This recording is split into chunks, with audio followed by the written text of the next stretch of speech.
Ready, sir? Sir. Start, yes.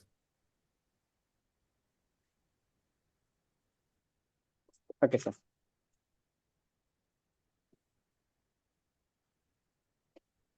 A very pleasant evening to one and all. Respected dignitaries, esteemed educators, research scholars, and my dear teachers and students. It gives me immense pleasure to warmly welcome you all to this webinar series number 55, organized by Mar Basaris College of Education under Internal Quality Assurance Cell in collaboration with Association of International Researchers of Indian Origin, ARIO, and Council of Teacher Education Foundation, CTF, Kerala chapter, on the theme Inclusive Education in Action, addressing diverse needs in diverse classrooms. First of all, I extend a warm welcome to Dr. Sunit Kumar, GN, Principal, Mar Basaris College of Education, and General Convener of this webinar, whose consistent encouragement and visionary leadership make such academic initiatives possible. Welcome, sir. Okay, thanks. It is my privilege to welcome our esteemed resource person, Mr.Mohd Zuber, Assistant Professor, Department of Teacher Training and Non-Formal Education, Jamia Millia, Islamia Central University, New Delhi. He is a renowned academician, special educator, keynote speaker, consultant and motivator with extensive expertise in inclusive education, learning disabilities, education psychology, and intervention strategies for children with special needs.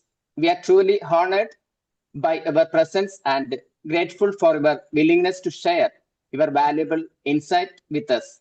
Welcome, sir. Thank you. I also extend my warm welcome to Dr. M.S. Geeta, Chairman, Council for Teacher Education Foundation, CTF. Your presence and support adds value and inspiration to this program. Welcome, ma'am. I also welcome Dr. Ajeshwari K, President ARIO, Kerala chapter, for giving valuable support and participation for our welcome, ma'am. I also welcome our distinguished guests, faculty members, research scholars, teachers, students, and participants who have joined us from different institutions and places. Today's webinar focuses on a highly relevant and meaningful topic, inclusive education in action, addressing diverse needs in diverse classrooms. Inclusive education is not merely about accommodating diversity. It is about creating learning environment where every learner feels valued, respected, and empowered to achieve their fullest potential. We are confident that today's session will provide practical insight and innovative perspectives that will enrich our understanding and professional practice. So I invite our resource person, Dr. Mohd Zuber, sir, to lead us through today's enlightening section. Welcome, sir. Thank you, Dr. Rajesh Kumar, sir, for introducing me in this warm manner. So, firstly, good evening and namaste and assalamu alaikum to all the distinguished guests, respected dignitaries, organizers, faculty members, teachers, educators, students, and the participants joining from different institutes and parts of it and different parts of India. So it is a great privilege and honor to be part of this webinar on the theme Inclusive Education in Action, addressing diverse needs in diverse classrooms. So at the outset, I would like to express my sincere gratitude to the organizers because they invited me at this platform to discuss one of the most important significant issues in the contemporary education, that is inclusive education. So I am working here in Jamia. I am Mohd Zuber, Assistant Professor in Teacher Training, Non-Formal Education, Faculty of Education, Jamia Millia Islamia, in Delhi. So education systems across the world are becoming increasingly diverse. Today's classrooms include learners from different socioeconomic backgrounds, cultures, languages, and geographical locations, and learning profiles. So same in the same room, the same class, different kind of students are sitting together.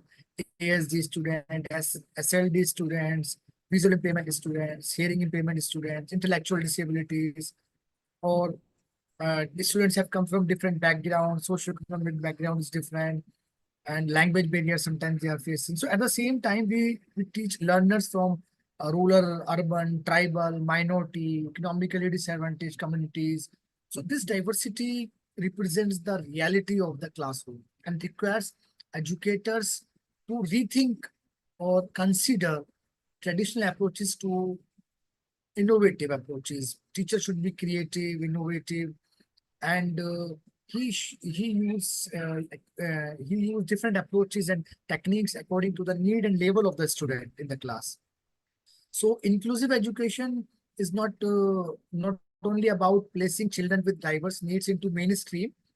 It is a philosophy that recognizes diversity as a natural and valuable aspect of human existence. So inclusion seeks to ensure that every learner has access to quality education, meaningful participation, equal opportunities, and a genuine sense of belonging. So it challenges us to move, beyond standardization and embrace flexibility, adaptation, responsiveness, and learner-centered practices. As we all know, RPWD Act 2016 and NEP 2020 and various international frameworks as well, um, you know, emphasize the importance of equitable and inclusive education, because these policy remind us that equality does not mean treating everyone the same.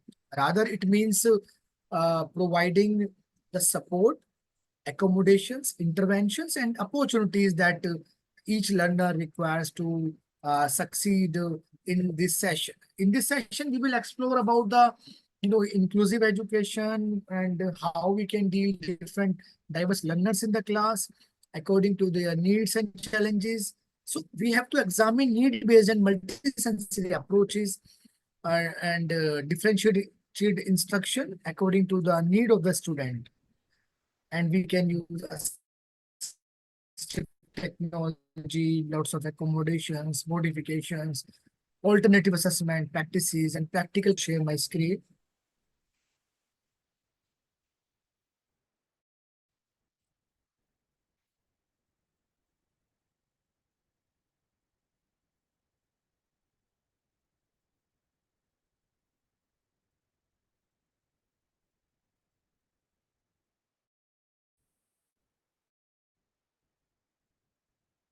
So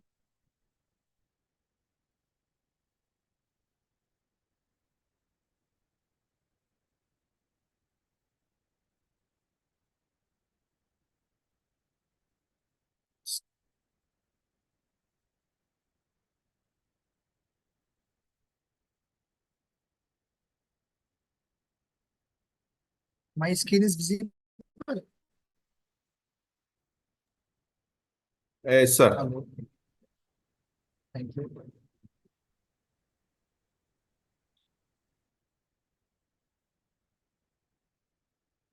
Thank you, all of you. So as I mentioned that inclusion is very important aspect. Nowadays, we all are talking about inclusion. So inclusion means, all children can learn together in the same setup and in the same school, same class, same setup. As a educator, we have to deal them according to their needs, according to their severity of the disabilities or the challenges, and according to their interest. So secondly, acceptance of all people, regardless of their differences. Because every child is unique in the class. So as an educator, I know I have to assess which student have the capabilities and strengths, and I have to identify some students are good in mathematics, some are good in science, some are good in games and sports, some are good in other disciplines. So as an educator, I have to assess the the abilities and the limitations, and we have to use the strength of the child to remove the you know challenges. So inclusion allows people to value the differences in each other by appreciating that each person is unique in his or her own creativity. So as we all know, ki inclusion means we have to promote the full personal, academic, professional development of all learners, irrespective of their race, class, color, gender, disability, sexual preference. So some students are visual learner in the class. When they see, they learn at very high pace, like SLD, specific learning disability student. They are visual learners. On the other hand, visual impairment students are there. They are auditory or tactile learners. They can listen or they can touch, uh, they can learn by braille, books, other, and etc. So, children who learn together live together. So nowadays we have to work on you know, inclusive aspect. So no discrimination would be there in the class, equal opportunities on the basis of equity. For example, if a child have a problem, if he or she has some problem in vision, for example, he is low vision student. So as a student, as a teacher, I always try to provide him the enlarged print. The font, I will increase the font of the content. So I will provide enlarged print.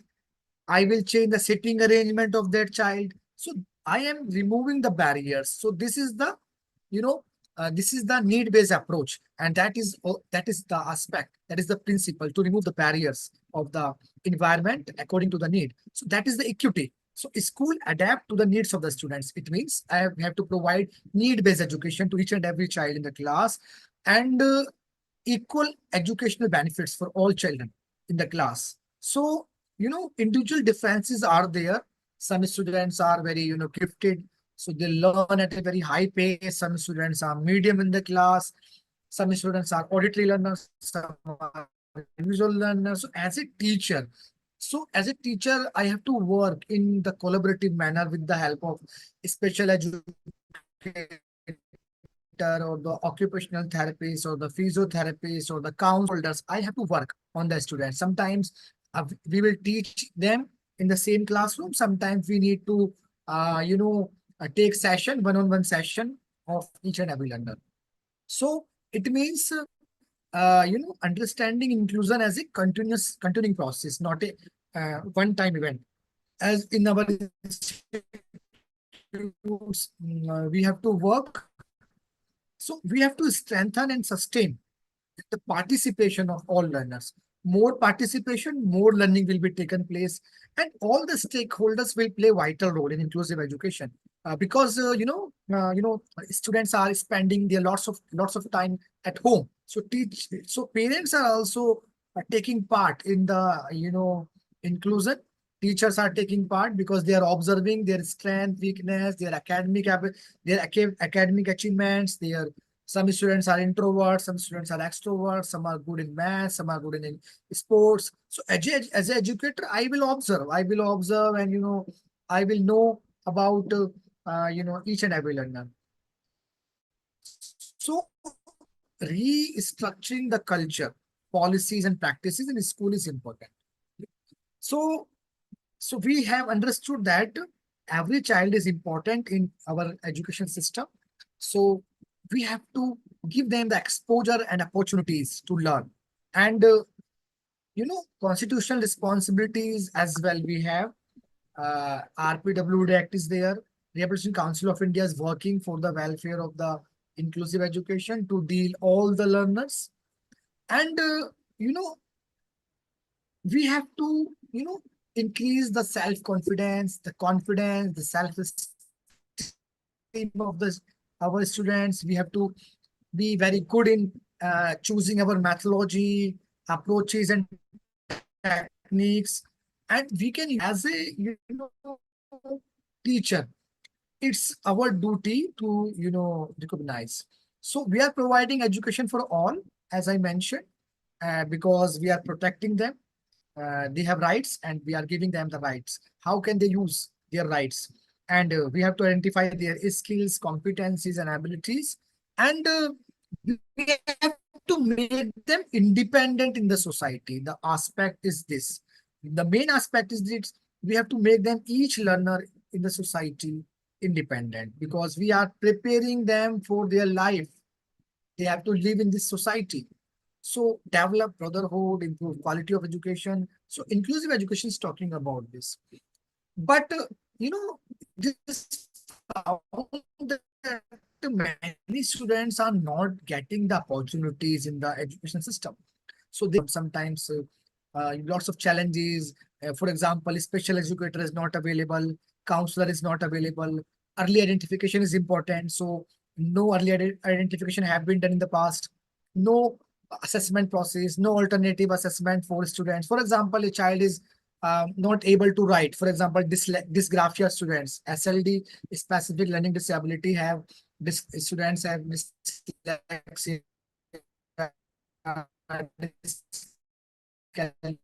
dysgraphia. So if a student has dysgraphia, he's not able to hold the pen right. So we have to provide of alternative assessment. They are not able to write, so they can submit. They can submit in auditory mode. So this is the alternative assessment. So alternative assessment should be provided. Similarly, sometimes they have challenges. They have some sort of inclusive, all other barriers like large classrooms, absence of special educators, absence of resources, poor infrastructure in schools, no ramp, no elevator. If a student have cerebral palsy, if a student have locomotor disability, and the classroom is at first floor, so he is not able to go there because ramp is not there, infrastructure is not there. So lots of different attitudinal barriers. Teachers, parents are not accepting. So acceptance is the important thing. We have to aware the society about these children's right. We have to make them independent, and we have to provide them the exposure. So the role of teacher is important because as a teacher, I am assessing my students throughout my academic year, not only in academic area, but also in non-academic area, in co-curricular activities, in sports. Of I have to make a good rapport with good connection with my students, because if I will make a good connection with my students, they will share their challenges and feelings with me. And if I am a good observer as a teacher, I can observe their strengths and weaknesses to solve their problems, to cater their needs. If I am observing them and I identify their challenges, I can refer them to the special educator or the multidisciplinary staff for the assessment process, for the labeling, to the counselor, to the doctors, for labeling, for for the assessment process to make their certificates. So different kind of strategies I can use, because some students are good. For example, SLD students have fine motor problem. They are not able to hold the pencil sometimes, so they are not able to use the fingers effectively. So I can provide them the exposure where I will use their interest. According to the interest, I can make some activities. For example, if a child have good in mechanical work, so I can give them screw, nut, bolt, etc. to for the fine motor. If a child is good in needle work, so I can provide them needle work. If a child good in drawing, cutting, pasting, so I can provide them cutting, uh, uh, cutting, different figures, or pasting some items. So so interest is also important. Aptitude is also important. So as a teacher, I have to identify the hidden abilities of the child. So we have to provide them the facilities, and that is the important aspect.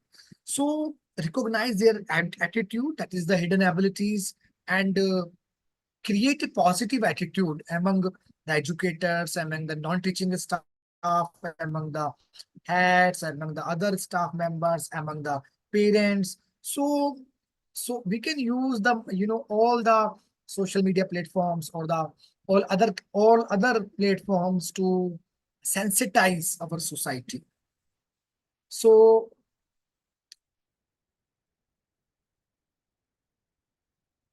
as we know, inclusive education, as I mentioned that diversity, we have to respect diversity in the class. In the same class, tribe students are also there, and minorities are there, women are there in the class, students from different disabilities are sitting there. So we have to respect diversity in abilities and background, and we have to promote the inclusion, and we have to provide the support. Like Vygotsky said that there is a current level. So we have to, identify the current level. We have to assess the current level of the child. What is the current level? And what is the gap? And to fulfill the gap, we have to use the support system. Sometimes teachers and special educators are working together to fulfill that gap with the help of parents, with the help of music teacher, games teachers, or with the help of lots of therapists. Like, for example, if a child has some problem in reading, writing, or gross motor actions, or the fine motor actions, so speech therapist or sorry, occupational therapist and physiotherapist will play a vital role to improve them. Similarly, in classroom, we have to use different kind of methodologies and experiential learning for these students. So spiral approach is always better in hierarchy manner. So when I will know the level of the child, and then I have to, observe that which kind of learner he or she is. If he is auditory learner or the visual learner, so I can use different, ICT based tools or the teaching learning material and many things. So education for all learners in regular classroom, that is the inclusion, and value diversity, that is important strength of the teacher, and focus on learner centered approaches. Each learner is important for a teacher. So it will fulfill the gap, and it will enhance the academic achievement of the child. It will promote the social acceptance as well, because as I mentioned that we have to make them, such, individuals who can adapt in the society and who can perform their daily life activities, and they can take part in their profession. They can, interact with each and every stakeholder. So it will reduce discrimination and exclusion, and it will increase the inclusion. So it will definitely increase the self-esteem and the confidence, and we have to provide them reinforcement, and it will support our legal aspects as well. RPWD Act or the 20 or National Education Policy of 2020 and the other, frameworks they are talking about. So diverse learners means, who students who have different abilities and disabilities and learning styles, and different interests and different languages, different cultures, different socioeconomic background, experiences, and different needs as well. So, they have different kind of needs, they have come from different cultures. So we have to cater them by using different methods as well. For example, in the inclusive classroom, students with autism are sitting there. They have communication problem. They are doing repetitive actions. They are playing with the same toys. They are not expressing their ideas.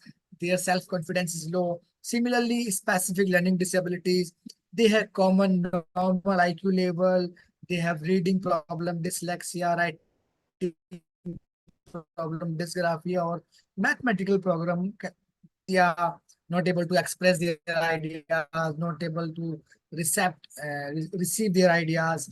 So, different learners, visual impairment learners, they need, tactile support, they need auditory support in the class. HI student, they need sign language support in the class. CP and physical disability, they need adaptive toilets, ramps, elevators. Intellectual disability, they have IQ level below 70. So they need some different kind of subjects, selection, like in place of math, we can provide them science, home science, or the drawing, art, paintings. Some students are trainable in that. Some students are educable. So some students are gifted in the class. Some students have speech and language disorders. Some students have blood disorders like hemophilia, thalassemia, sickle cell anemia. Some students have come from different rural areas, remote areas. Some students are, sitting.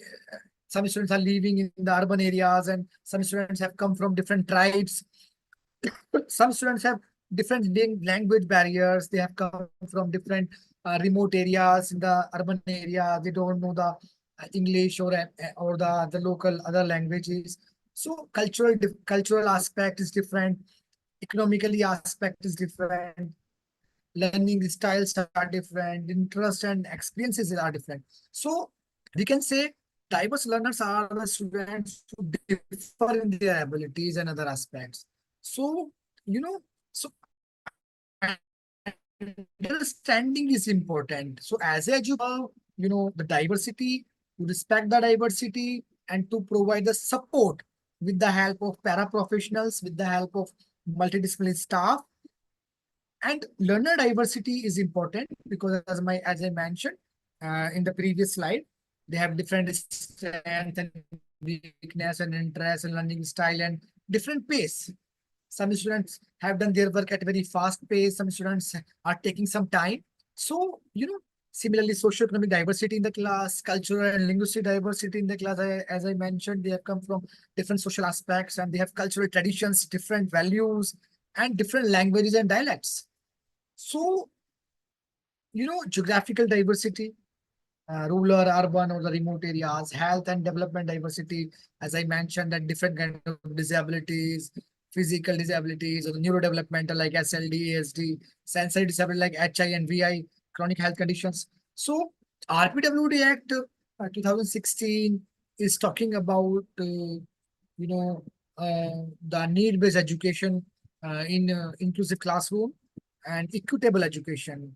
And we have to remove all the barriers, infrastructure barriers or the attitudinal barriers or all the other barriers. So we have to emphasize, the accommodation, different kind of accommodation support services in the class. So it will definitely advocate barrier-free learning environment. It will focus on participation, accessibility, and achievement. So, so we can, some students, for example, SLD or ASD, autism spectrum disorder students or learning disability students or other students, sometimes they are mild disabilities, sometimes they have moderate challenges, sometimes they have severe, sometimes profound. So mild students, we can accommodate them in the same classroom in the inclusive setup. If they are moderate, we can target it, we can provide them targeted intervention like physiotherapy, like speech therapy, like one-on-one session in the class, like other support system, different techniques. If they are severe, so we have to work, on their behavior, or sometimes we have to go to psychiatrists or doctors. So intensive individualized instruction we have to provide them with the help of different kind of therapies. We can provide them like cognitive behavior therapy or the physiotherapy or other therapies. Sometimes students have profound level problems and challenges, so we have to provide them the specialized support of special educators or the occupational therapists or the physiotherapists or the other therapists or the doctors or the psychiatrists or the neurologists. Sometimes medicines required for them. For example, different modalities, multisensory approach is always good because we can visualize them. Auditory style is important. We can record the material to provide them.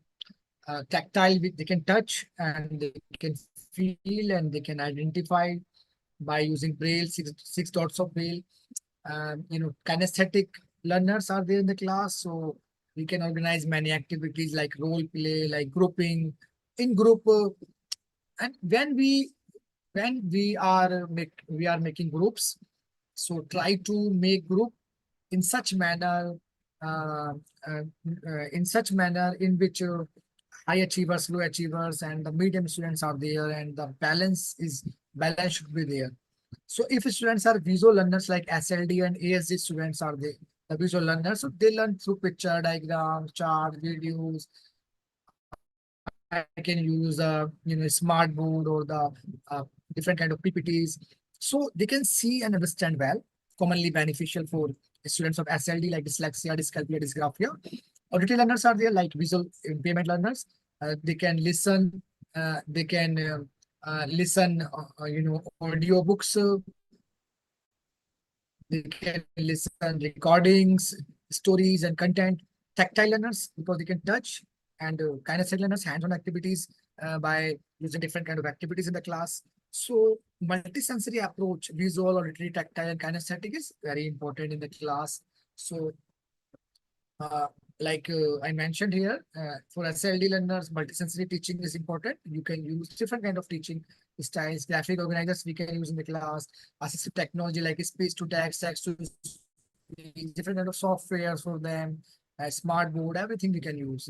Chunking of content for retention, for they will not forget the information after the practice. So we can make chunks of the content. Repeated practice, repetition is important. Like behaviorism is talking about repetition,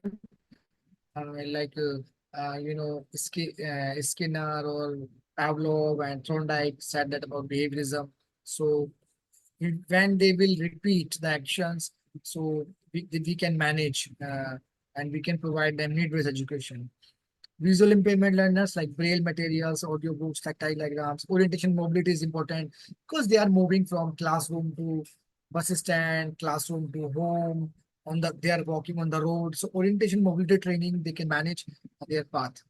ASD learners, visual schedules are important for them. Structured routines are important for them. Social stories we can provide them. Sensory support is very important for them. So as a educator, we have to make education very flexible. We can provide them the alternative assessment, and we can identify their weaknesses. ADHD students are very hyperactive. They have impulsiveness, short instructions.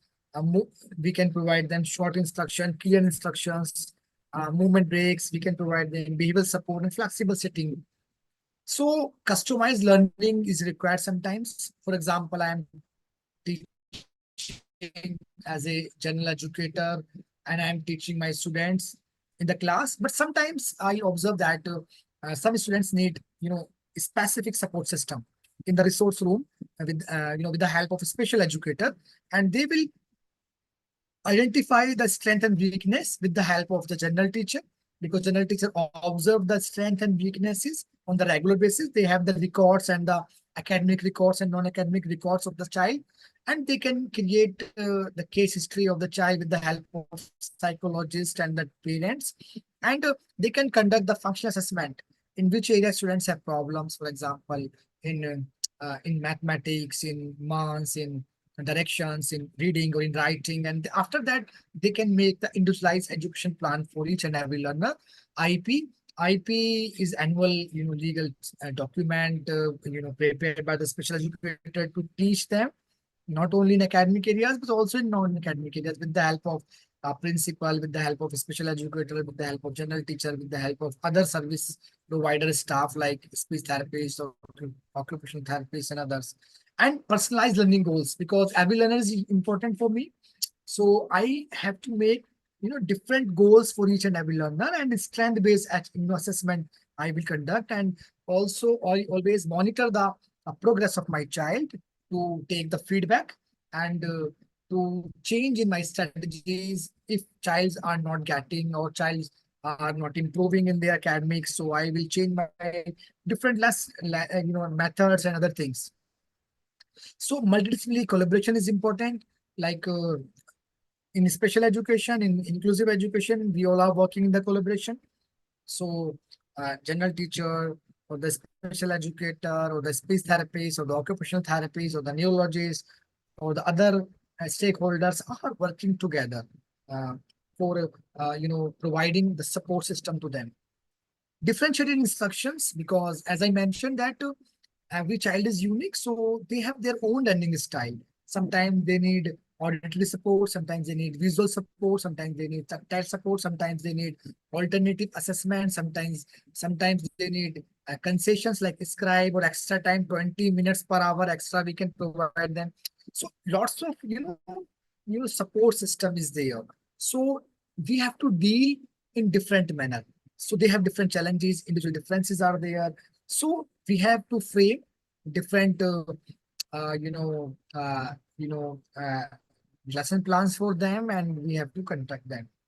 The modification is very important in the class because in the same class, for example, if I am teaching in the class and some students are facing challenges in recognizing the letters, some students are facing the challenges in blending the sounds, but rest of the class have no problem, and they are very easily reading. They can easily read out the content. So those who have challenges in blending the sound, those who have challenges in identification of the letters or recognition of the letters or making sentences. So we have to, change the content for them. So when I will change the content for these learners who have challenges, so change the homework, change the assessment process. So this is called modification. So I am changing in the content. The content is different. The rest of class have different content. These students have different content. So the homework will be different. The assessment process will be different for them. So modification is important in the special education. So similarly, accommodation is important. Uh, Content is same, but for example, content is same, but some students are auditory learners, some are visual learners.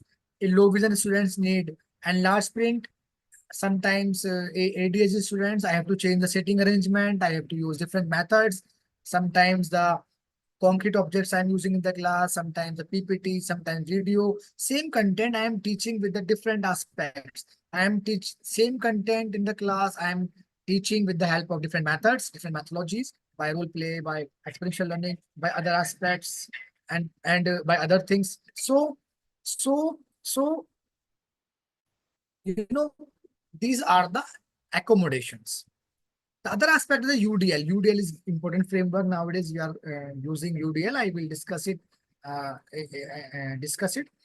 Flexible grouping in the class is important. Peer tutoring is important in the class because sometimes teacher has to work, on the whole class. They are preparing result. They are making other duties, sensors, BLO, other aspect they are doing. So in that, at that time, peer tutoring is very important because the peers will, interact with each other, and the buddy system will work very well in the class. Visual support and graphic organizers we can use in the class. Assistive technology and positive behavior support is also important. As I mentioned, that collaborative support system is important for these learners in schools, in education system. General education teacher like TGT, PGT, primary teachers are there. Special educators, special education teachers, primary TGT, PGT are there. Parents and family will take part. School administration, principals, or the other teaching, non-teaching staff, therapists and counselors, peer support networks, community organizations. So successful inclusion require the collaboration and communication and coordination. So classroom should be accessible to each and every learner, and appropriate sitting arrangement and ventilation and infrastructure, better free infrastructure like adaptive toilets, ramp, railings, uh, resource rooms, resource centers for the identification of the problems, for assessment process, for labeling, for organizing activities, for one-on-one session, assistive devices and technology, and social inclusion is also important. Peer acceptance in the class, respect for diversity, anti-bullying practices by teachers and principals and the non-teaching staff, and the positive classroom culture is also important. Similarly, academic inclusion, because flexible teaching strategies we can use as I mentioned for meaningful participation. So we have to know our learners, we have to assess our learners, we have to use multidisciplinary approach, we have to use differentiated instruction, and we have to provide them accommodation modification in the classroom. And continuous, we have to observe and we have to conduct the assessment for the feedback. So it means, as what we have learned that every child is unique and they have different abilities and limitations. So we have to deal them according to their need. So diversity is a strength, not a barrier. We have understood. So need-based interventions, we will provide them to cater their personalized needs. to promote successful inclusion with the help of collaboration for their, for their rights. But sometimes we are facing lots of challenges as well. Look, for example, large class sizes, no special educator is available, non-teaching work is there in the education system like census duty, BLO duty, voter ID duty, SDM office work, or the lots of non-teaching work are coming. So lack of teacher training sometimes teachers need, for example, sometimes general teachers are not aware about the special child. So in-service teacher training is required in cross disability.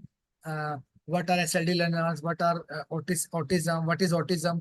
How can we deal with sensory disorders like HI and VI? So in-service trainings we can provide them. Sometimes negative attitude and stigma of the parents or the society, they are not accepting their child have some dyslexia, dysgraphia, or they have some autistic symptoms.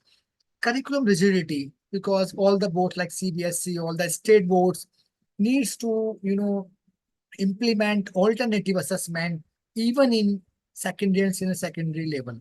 So limited parental awareness is a challenge. Inadequate support system area like assistive technology. So understanding barrier to inclusion, for example, attitudinal barriers. Lots of teacher parents have low expectations from these child, stereotyping or the stigma and discrimination. They can't do perform. They can't do perform. But they can perform. Physical barriers like inaccessible buildings, poor infrastructure, and lack of assistive devices. Similarly, instructional barriers, because sometimes teachers are using the same method, same technique to teach whole class. For example, auditory method I am using, and I am expecting that SLD students will learn at very high pace. No, for SLD and autistic learner, I have to use visual, visual things like teaching learning material, models, PPTs, or the smart board, etc. So instructional barriers we have to remove. Communication barriers, sometimes lack of communication between the special educator, the normal teacher, and the parents. So this communication gap is also a challenge. So what we have learned? We have learned that support-based education support system we are providing them, and individualized education plan we are providing them. So differentiated instruction is important, and continuous monitoring. So lots of assistive technology nowadays, like for visual learners, braille books, we can provide them, braille display, screen reader, like JAWS and NVDA. They can read easily. Audiobooks, like magnifiers, we can use OCR applications. Similarly, for HI, hearing aids, cochlear, so if cochlear, sometimes we have to implant the cochlear implantation, that sometimes FM system, captioning softwares, for example, a caption, we can provide the caption. They can read sign language videos. For SLD, text-to-speech software, speech-to-text software, audiobooks, reading pens, spell checkers, graphic organizers we can use in the class. For ASD, visual schedule apps, communication apps, social story software, sensory support tools. So other things like extra time, reader, scribe, large print, flexible sitting arrangement, assistive technology during assessment as well, and alternative assessment methods. Not only in formative assessment, also we can provide them in the summative assessment, like oral examination in place of written examination, portfolio assessment in place of making project assessment in place of other work, performance-based assessment, observation schedules, anecdotal records, checklists, rating skills. So alternative assessment is important because we are talking about to remove the barriers. So we can remove by these things.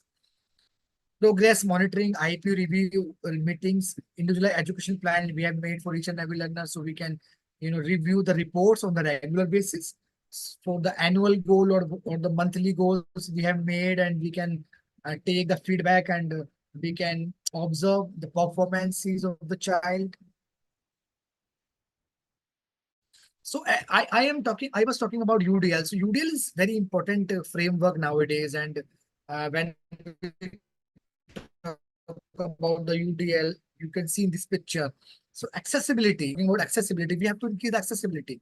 So in this one side picture, like a student is on wheelchair, not able to go on first floor. But on the other hand, the ramp is there, the sensors have been implanted in the gates. So accessibility is important. So UDL is talking about a way to provide learning opportunities, to remove the barriers. Every learner is universal design for each and every learner.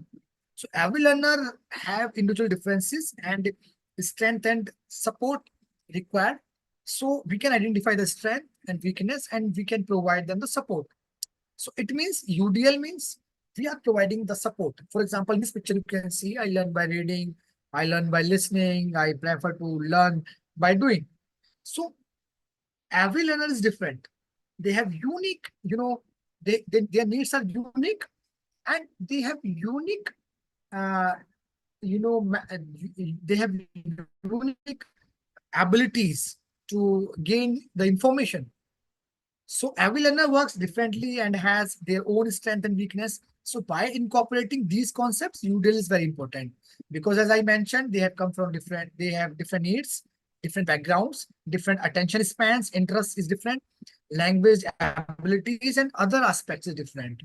So these UDL have three principles. So three principles are important: engagement, representation, and excellence expression.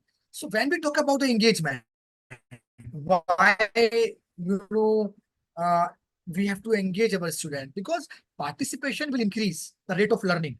So more participation, more learning take place in the class. So we have to try the engagement in the class. Secondly, representation. The same topic, I can teach the same topic by using different methods in the class. For example, I am teaching solar system by using role play. I am teaching solar system by using smart board. I am teaching solar system by using a working model. So representation is different. Action and expression. How students will express their ideas in auditory mode, in writing mode, in any other mode. So, principle of UDL is talking about the adaptation and the flexibility. For example, in this example, you can understand, uh, for example, uh, the first principle of UDL and representation. When teaching about solar system, use a combination of colorful poster. Some other teacher is using the short video explaining planetary orbits. Sometimes we are using tactile models of planets. Sometimes I'm using the, smart board. So these are the accommodations. So same topic I am teaching in the class, same content I am, delivering in the class, but using different methods. So representation is according to the need of the student. Similarly, engagement, like in science experiment, we can allow our students to choose between conducting the experiment individually in pairs, sometime in groups. So we can engage them. For example, I am teaching them acid, base, and salt. So I can engage them in group in the my lab, so they can I can provide them the real exposure. Similarly, action and expression. After reading assignment, for example, students allowed to showcase their understanding through different mediums. Sometimes they are written summary, sometimes visual mind map, sometimes oral presentations. So they are free to express their ideas in different flexible manner. So, it means UDL is talking about different flexibility in the class, like multiple means of different representation, like give learner various ways of learning information. Expression, they can provide learners with alternatives for demonstrating what they know. They can express their ideas. And thirdly, uh, you know, uh, we have to engage them in the class. So in this picture, you can see representation means give learners a variety of ways to gather information and facts. Action expression means they can demonstrate, they can express their knowledge by using different ways. Engagement means they can we can engage our students according to their level. So representation like video, by diagram, by text, by writing. Expression like written task, they can write, they can present, they can make, they can record videos, engagement, discussion forums, or group activities, or peer group. So it means this is reducing the barrier in inclusion. So in inclusion, we are talking about to remove the barriers and provide the appropriate accommodations and maintain high achievement expectations by reducing the barriers in the class.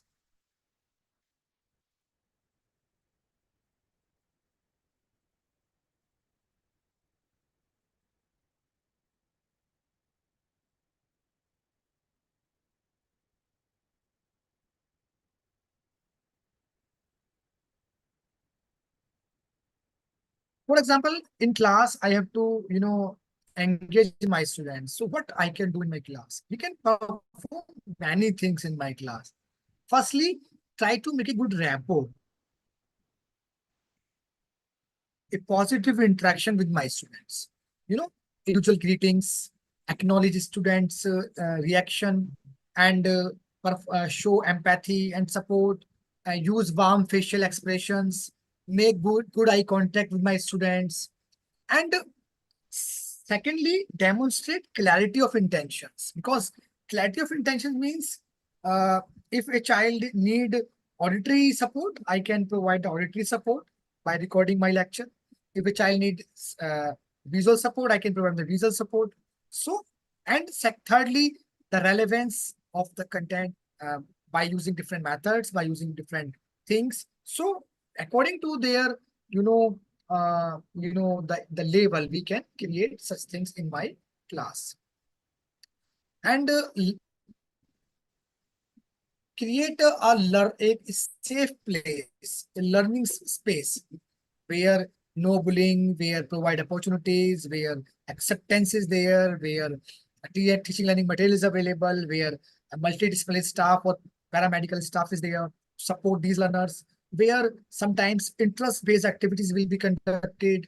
And we are not only about the academic aspect, we are also talking about the affective domain, psychomotor domain. So we are also talking about the non-academic aspect. So we have to use humor and the, or the videos or other aspects in the class to make class interactive. We can use co-curricular activities because some students are good in, uh, in folk dance, folk song, qawwali, songs, dialogues, quizzes. So we can use their strength to remove the barriers and to increase their participation and active exploration, and make small groups. Similarly, for representation, what we can do, use slides and photographs, like video, like mini lecture, like recordings, like graphic organizers we can use, illustration and pictures, graphs, maps we can use, vocabulary, syntax, notations and symbols, use translation for English learners, provide support for decoding text like speech to text, text to speech software. So it will gradually release support to promote independence, because we have to make them independence in the class. For action expression, they can express their ideas by writing, by recording, by by using performances of different aspects like presentation, individual conference, etc. So what we have learned that providing such kind of interventions and using the strategies by assessing the child level, interest and need, we can, you know we can manage our students, we can cater their, their needs, and we can provide such environment where they will learn and their self-confidence will be increased. Uh, for example, another example is there. For example, multiple mean of representation. We can provide a storybook. Same story we can record and we can provide for VI students. Same story by using some pictures we can provide to the SLD student. Similarly, for engagement, we can conduct hands-on activity or the role play of the story in the class. And for expression, they can, record, they can write, or they can record, or they can perform the presentation in the class according to their need. So all these things we can conduct. All these things we can conduct. So we can say that inclusion is very important aspect, and by using these things, as I mentioned that inclusion is not only about to remove the barriers or providing the education, but we have to work on the diverse nature and diversity of the class. And finally, I would like to say that inclusion is very important nowadays, because we have to make our society independent and we have to work together in the same class. So in this session, we were talking about diverse learners and understand their educational needs, and examine need-based and multidisciplinary support that is required in the class. And what we can do as a teacher, we can do many things as a teacher. When we enter any classroom today, we encounter a diversity. So it is a truest sense. No two learners are exactly alike.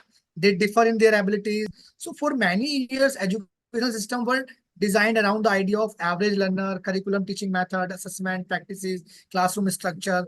But contemporary research suggests that we have to work according to the need of the child. So inclusive education is fundamentally a human right issue. It is based on the belief that every learner has the right to access the quality education within a supportive and equitable environment, and is not merely about physical placement in a regular class. A child may be present in a classroom and yet remain excluded from meaningful participation. So true inclusion occurs when learners are actively engaged, supporting in their learning, respected by their peers. And one of the most important shift in inclusive education has been the movement from a deficit perspective to strength-based perspective. Today inclusive educators recognize every learner possesses valuable strength and can be used to support learner and development. The concept of diverse learners extends far beyond disability. While learners with disabilities, form an important part of classroom diversity, that is important.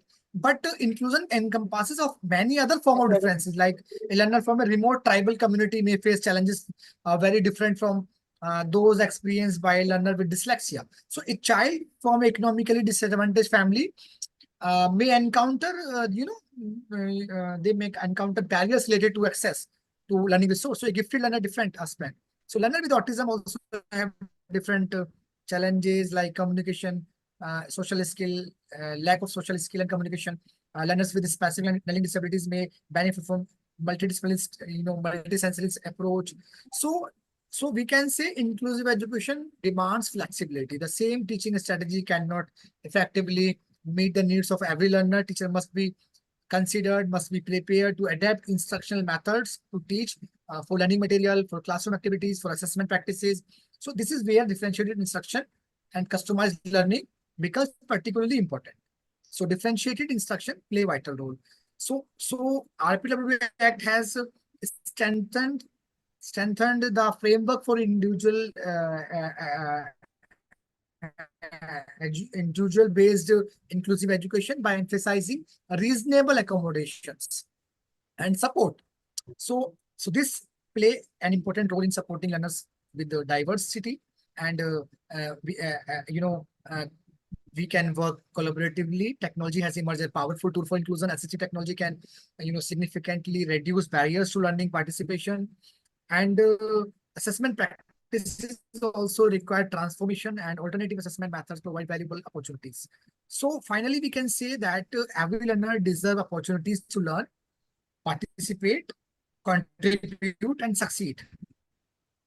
Every learner deserves to be seen not a problem to be fixed, but as a person with unique potential. Inclusive education is therefore not simply an educational strategy.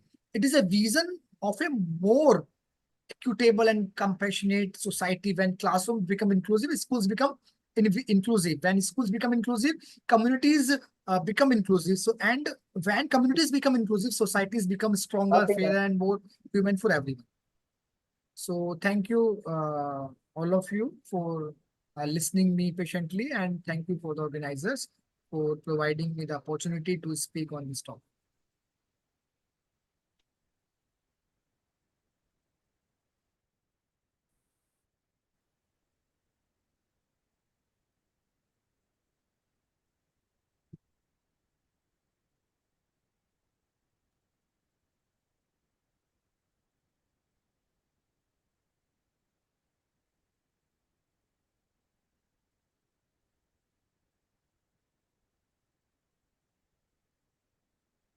Thank you, sir.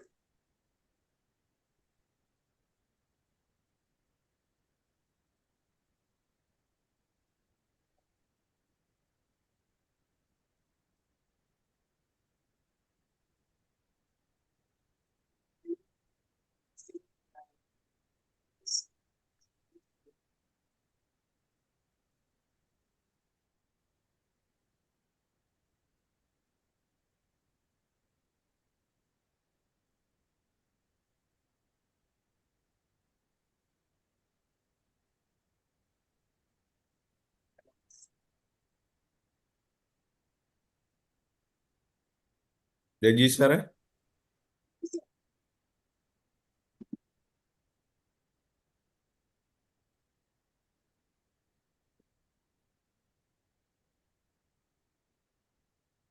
Sir. Ah, Yes. Judges, sir. Sir.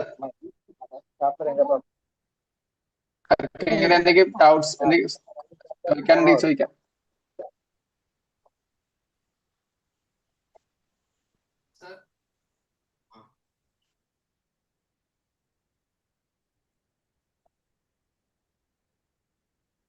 സാറെ Hello. പറഞ്ഞു sir. സാറെ ഇനി conclude ചെയ്യാം. Oh, conclude.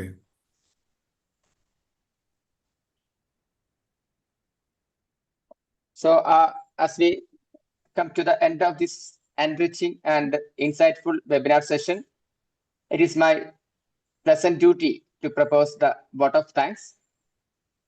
First, I express my grateful gratitude to Dr. Sunit Kumar GN, Principal, Marbasaris College Education, for this invaluable guidance, encouragement, and steadfast support in making this webinar a great success.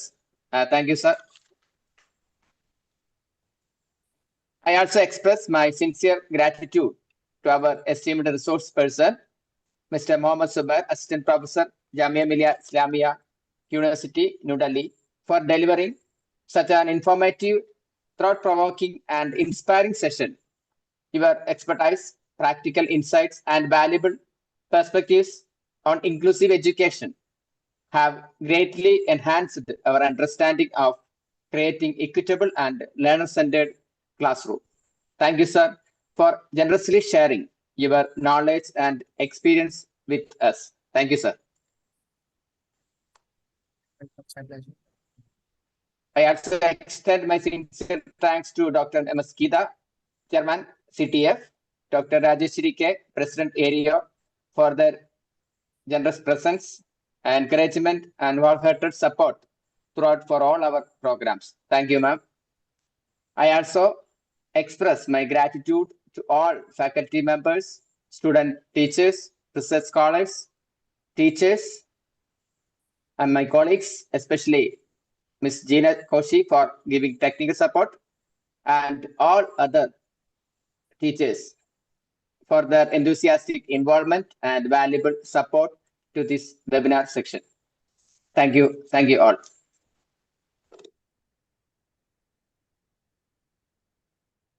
Okay, thanks.